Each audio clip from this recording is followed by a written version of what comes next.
The combination of insurance and technology, commonly called InsurTech, it's a growing space and really a growing opportunity for the actuarial profession.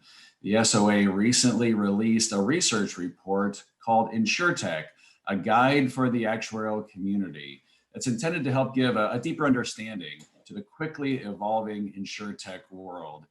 Carrie, let's talk a little bit about this report. I'd say, what would you say are some of the key findings or the key takeaways of the research report? Yeah, so I guess I'll start. The research report was intended to cover two things. One, it was meant to be a primer on the insurtech industry for those unfamiliar or with limited information about it.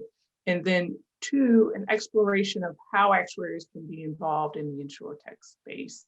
I think some of the key takeaways from that report would be one, there are many ways that insurtech propositions can add value to insurance companies, whether that is from improving the customer experience, new ways to distribute products, or of course to how we think about pricing and underwriting. And then of course there are many reasons that actuaries should be involved in the insurtech process, and that actuaries can add value to that insurtech space.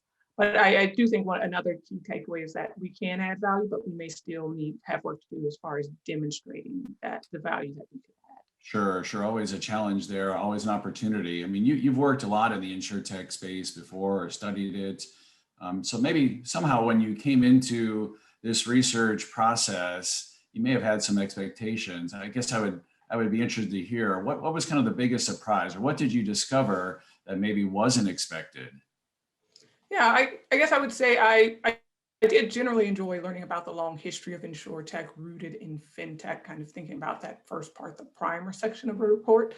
But one of the surprising things I found was, the insurtech relationships that I have, typically those practitioners already see the value of having actuaries in that space and helping find solutions to problems. But we also learned that there's a conception in the insurtech space of actuaries being potentially only needed if you're issuing a product or if you have interface with regulators. So I had non-actuarial practitioners in that space say, I'm not issuing a product, therefore I don't need an actuary. So it was almost an implicit, very narrow view of an actuary's expertise there. And then I guess another thing that was surprising coming out of that is I got a sense that actuaries were almost seen as representative of that incumbent insurance industry. And so InsurTech sees itself in some ways as trying to disrupt the current insurance industry. So a lot of what actuaries are seeing as representing is creating a culture clash in some of the conversations I had. Yeah, no, really interesting, and really a challenge to move forward. I guess there's this perception that you mentioned of actuaries by the outside world, by non-actuaries, and there's points that our profession can lean on, and maybe some room for improvement as well.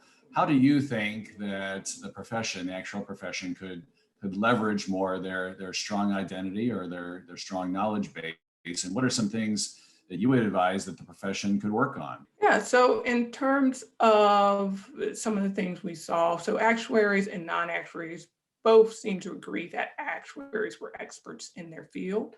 Mhm. Some of that disagreement or disconnect was between what that expertise was. So while actuaries saw themselves as having a broad insurance skill set outside of just analyzing risk and actuarial tables, non-actuaries saw that field as very limited to reserve and pricings.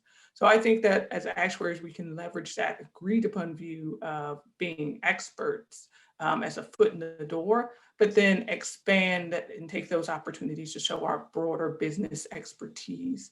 And I think as actuaries, we've been working hard to address some of the other perceived weaknesses that came up in our conversation, one of those being communication. And it may be, I know the society and the profession as a whole has been working hard on this.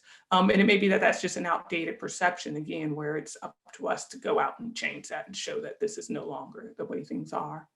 No, it's a great point. I mean, the SOA does a lot, our profession does a lot in doing education or training of actuaries. We do professional development for those in the profession. We do research reports like the ones listed here. So I think on a whole, that the big concept is, trying to figure out what our role is going to be in the insurance industry. And as InsurTech becomes a bigger piece of that industry, what we expect our role to be in the next 5 to 10 years. And then figuring out what kind of training or changes actuaries need to be making to make sure we continue to be a critical piece of that, of the insurance industry as a whole. Yeah, great observations, Carrie. Some strategy and for the long term that the SOA and the profession can really take hold of and implement. Appreciate you stopping by to discuss with us this new research report, InsurTech, a guide for the actuarial community. Thanks for having me, Dale. And also would ask the listeners or viewers here, if you have any feedback or any questions about this research, please contact us. Send us an email at research@soa.org. This report on InsurTech can be found on the SOA website. Simply click on research, then look for our innovation and technology section, and you can see it there among all the other reports that have that type of focus on technology and innovation. Thanks for checking in with us for another segment on research from the Society of Actuaries.